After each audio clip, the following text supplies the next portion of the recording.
Five, four, three, two, and one. What's up, everybody? I'm Ryan Thomas. You're joining me live on the Thomas Take Sports Podcast YouTube channel for this special edition of the Thomas Take. Yes, rocking my Buffalo Bills cap, rocking my Boxing Hall of Fame t-shirt. Went to Canastota my birthday weekend a couple weeks back. Took the Boxing Hall of Fame in. Got to see a lot of really cool items from fight history and things like that I'm a big fight fan as well as a big football fan.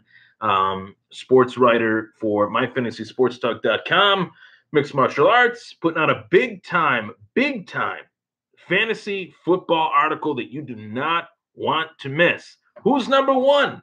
Who is my number one player and why? I got the stats to back it up, and I got the shame to back it up as well, being that I did not pick him, did not snatch him off the waiver wire last season. So that being said, back on the podcast, a lot of fun news to talk about, whether you're talking about the Buffalo Bills, whether you're talking about MMA, whether you're talking about boxing, NHL. The playoffs are in full swing. Obviously, we're in the Eastern Conference Finals, Western Conference Finals. A lot to talk about, but I want to start off the show today by talking about none other than Thurman Thomas. The Thurminator is set to be officially immortalized by the Buffalo Bills, by Terry and Kim Pegula, as Thurman Thomas will have his number officially retired. Number 34 will never be worn again. And Thurman will have his number retired on Monday Night Football, live in front of the entire 75,000 sitting at New Era Stadium, New Era Field. And I think that this is a long time coming for a great player, a great Buffalo Bill, one of the best running backs of all time, and also one of the best human beings that I've had the fortune of meeting a few times throughout the years. As far as my football fanhood for him, we share the same last name. I have his jersey somewhere in the wardrobe upstairs, but like it would be a little bit corny to wear the jersey, to be quite honest. But to say the least, I am so excited for Thurman Thomas. It could not have happened to a more deserving guy. And something that I stumbled upon on looking through the Pro Football References of the world and all of the sporting, statistic stuff. Obviously elected in the Pro Football Hall of Fame in 2007, obviously a part of the 4 straight Super Bowl appearances that the Buffalo Bills had back in the 90s. I don't think anybody is ever going to do that again, especially in this era. And I think as the years go by, football fans around the world start to realize how difficult it is to actually go to one Super Bowl, let alone 2, let alone 3, let alone 4 in a career, let alone in a row. So, college Football Hall of Fame in 2008, Pro Football Hall of Fame in 2007. He was, I think, if you really want to talk about, debate, we can debate this all day. We can say that Jim Kelly was extremely important to their no-huddle offense, being that he was calling the plays, being that he was running the show. He was the gunslinger, if you will. But in my opinion, if you really think about the X's and O's, how important a great running back is to a great quarterback, I think Thurman Thomas was the most integral part of the no-huddle offense. He was oftentimes the guy that bailed out the offense if a play was exposed. They would rely on Thurman Thomas to make something out of nothing, and more oftentimes than not, he actually did. He obliged to that request. Thurman Thomas, born in Houston, Texas, grew up playing football in Missouri City Junior High School during the 1982-1983 season. Thomas led Willow Ridge football team to a Texas Class 4A state title. Formerly resided in Willow Park subdivision located southeast of Fort Bend, Tollway, and Beltway 8. So it was a very small town boy. Thomas attended college at Oklahoma State, obviously was the starter. Meanwhile, Barry Sanders was the backup, and then Thomas left. Barry Sanders went on to have a all-time great collegiate season. He did some big things in the NFL. If you don't know who Barry Sanders is and you're a football fan, you should be ashamed of yourself. First team all-selection on the college football All-American team in 1985 and 1987. Thomas led the Big Eight in rushing and scoring in 85 and 87, voted conference's Offensive Player of the Year both seasons. Thomas starred as a sophomore in 1985 when he posted 1,553 yards, fourth best in the country. Between the sophomore and junior seasons, he suffered a torn ACL in his left knee. Missing some games during the 1986 season, bounced back his senior season, rushing for 1,613 yards, finishing third nationally in rushing. From 1984 to 1987, Thurman Thomas carried the ball 898 times for the Oklahoma State Cowboys. That is insane.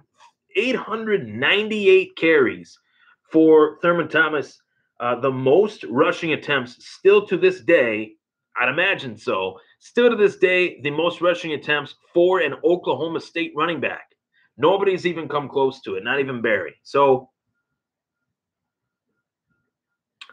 in the 87 Sun Bowl, Thomas ran for 157 yards and 4 touchdowns in the 35-33 comeback victory over West Virginia, keeping freshman Barry Sanders on the sidelines for the majority of the game.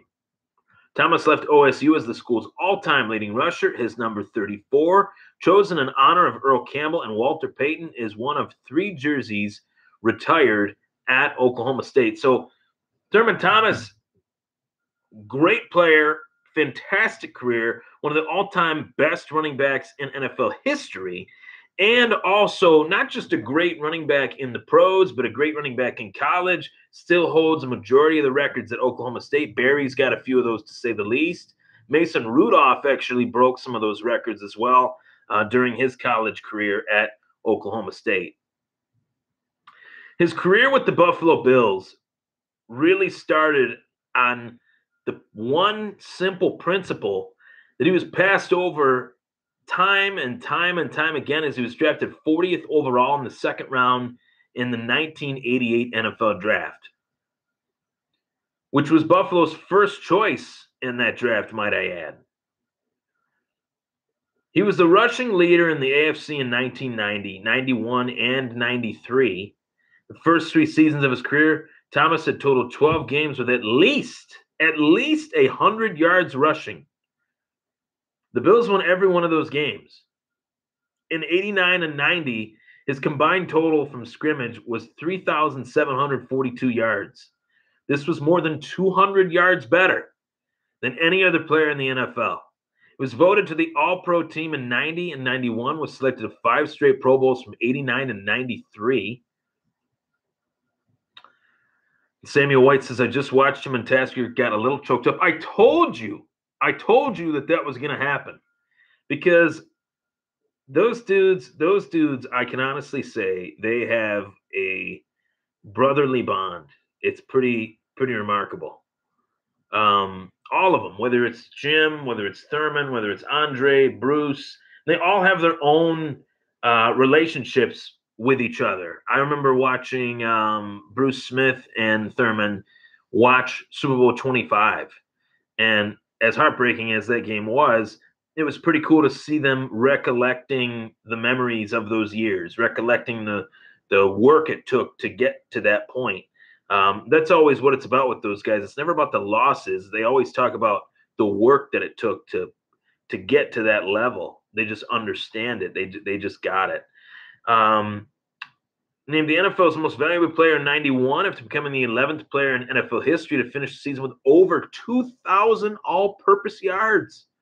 Currently, he's 15th on the NFL all-time list for most rushing yards in a career. So numbers say that he's the yards-wise, he's the 15th best running back in the entire history of the NFL. I say, might be some bias in there, I say outside of rushing yards, this fact alone, I think, puts him in the conversation of not just being one of the greatest running backs ever, but puts him in the conversation of being one of the greatest Buffalo Bills, if not the greatest Buffalo Bill of all time.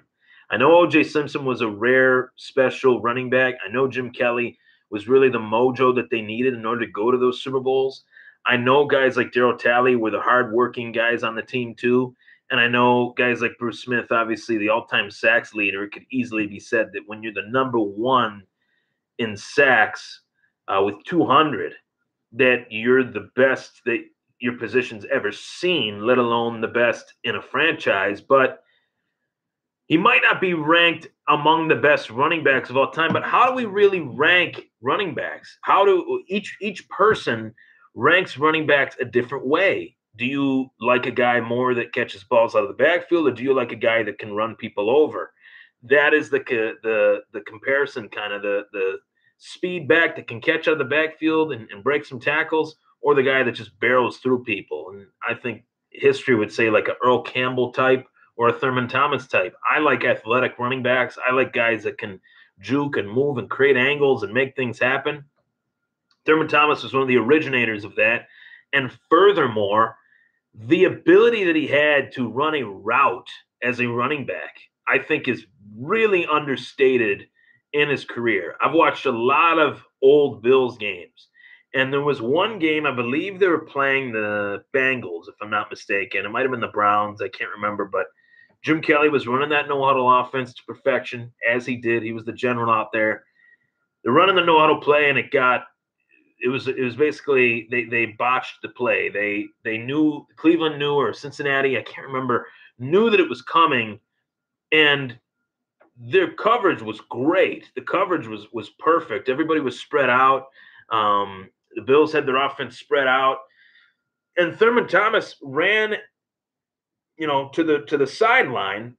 He's lined up next to Jim Kelly, runs to the right to the sideline and up the field, just streaked up the field and had 2-3 steps on a defensive back who was much, to the eye, it looked like that guy would be much faster than him. And he wasn't. He was able to get a step or 2 or 3 ahead on a defensive back. And it was really remarkable. I've never seen that from a running back before or since, really, in terms of a running back that can catch passes out of the backfield. I think he's one of the best, if not the best ever.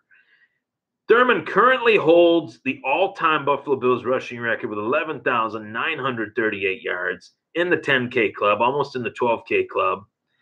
And the team record for yards from scrimmage with 16,279 over 12 years. You average that out, 16,279 yards.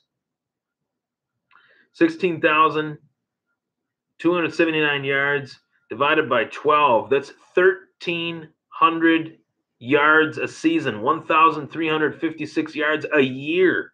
That is ridiculous. Ridiculous. He's also fourth overall in team scoring.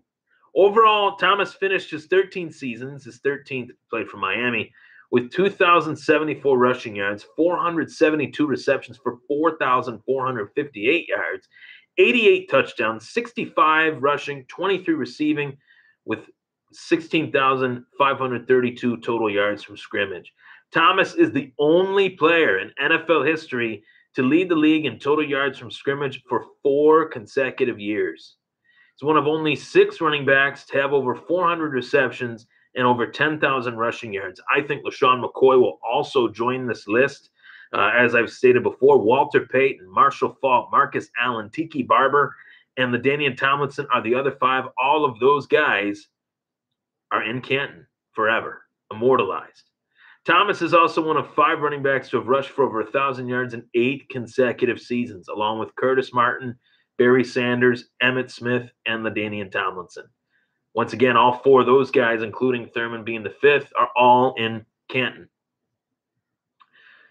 His records in the playoffs, for the amount of playoff games that the Buffalo Bills played in throughout those years, he set NFL playoff records with the most career points, touchdowns, consecutive playoff games with a touchdown, 9. The most career points, 126, 21 touchdowns in the postseason, in the playoffs, Overall, he rushed for 1,442 yards, 76 passes caught, 672 yards in 21 postseason games. I go on and on and on with Thurman Thomas being one of the best running backs of all time, in my personal opinion. I really, truly believe that this guy does not get the credit that he deserves, and I know he's etched in stone. He has his own bust in Canton. I understand that he has his number retired. It's about to be retired by the Buffalo Bills, but we also have to throw in the fact that he had this crazy career based on the fact that he was passed over. It's a classic case of a guy that was passed over due to an injury, and we reaped the reward that's probably one of the best draft picks that the Buffalo Bills have ever made. And I can make an argument that it's the best draft pick that the Buffalo Bills ever made, because they drafted Thurman. He was there. He was ready to play. They drafted Jim Kelly. We all know how that happened. He wasn't ready to play there. He didn't want to play for the Buffalo Bills. Everybody knows that. That's urban legend, I guess you could say. But we also know that the end of his career with the Bills did not really go that well. He thought he still had stuff left. Bills didn't. He went to Miami, and he always says, I don't understand why I did that. I wish I would have never done that. He was a true red, white, and blue Buffalo Bill. And that is why he's dedicated his post-career life to being a fixture in the community, to being a player that is more than willing to talk to any fan that approaches him. And I've never seen anything like it, really. I've seen a lot of pro football players, met some pro football players, I've been to autograph signings and such. I've never seen a guy that upbeat about life and just embracing this town, embracing the fan base, embracing the fans that cheered for him for the 12 years that he was here as a Buffalo Bill, and some of the fans that cheered against him when he was in Miami for that short stint. So he's immortalized. He's immortalized forever. I think that Canton is a huge honor. Obviously, being a Pro Football Hall of Famer is no joke. That's something that you are literally ranked among the greatest ever to ever play the game of professional football. You get the gold jacket, you get the ring, you get to be called the Hall of Famer for the rest of your life. But knowing what it is like to go through the process and pick your number from an early onset of your career, you pick that number 34, that's your number. And to know that when you hung up your last jersey, that whenever it was that he retired, 2001, 16, 17 years later, no one would ever wear that number again. That is more than the Hall of Fame to me. If I were to pick which honor to have, I'd love to have both. And I'm sure Thurman loves being a Hall of Famer, but I feel like the bond between Thurman and the franchise is forever now. Now that his number that he wore with his last name on the back of his jersey is priceless. I think that there is no price to that. And I'm so happy for the guy. I think this is actually long overdue with all the accomplishments that I just listed that Thurman Thomas accrued over his 12-year career. I think this is long overdue. I would have hated to see anybody else wear number 34, because really that was Thurman's number. And the class act that Thurman Thomas is, he said, this isn't just about me. This is about Cookie Gilchrist and Jim Braxton, who also wore the number in Buffalo. Man, what a class act Thurman Thomas is. And I'm happy that he's still a part of this organization. I oftentimes remembered throughout the years when we would get a big player, he would be really excited. He'd talk to the player, he'd introduce the player to the coaches and some of the trainers and stuff like that. He did that with LaShawn McCoy. He did that with Calvin Benjamin when the Bills made the trade for him. And he didn't have to. He does the things for the Bills franchise that former players don't have to do these things. Most of them don't, if not all of them don't. But Thurman Thomas is the exception. I'm Ryan Thomas, everybody. Talking Thurman Thomas being immortalized. No relation, unfortunately, but definitely a great guy. Very happy for him and very happy for his family that they get to experience this with him. His son is one heck of a baseball player. Thurman Thomas III, check him out. I think I see big things in his future in the game of baseball. He's a really good baseball player. And I'm excited to have Thurman continue to be a part of this community. Let's go Buffalo, everybody. Thurman Thomas will be immortalized October 29th, Monday Night Football versus the arch rival New England Patriots.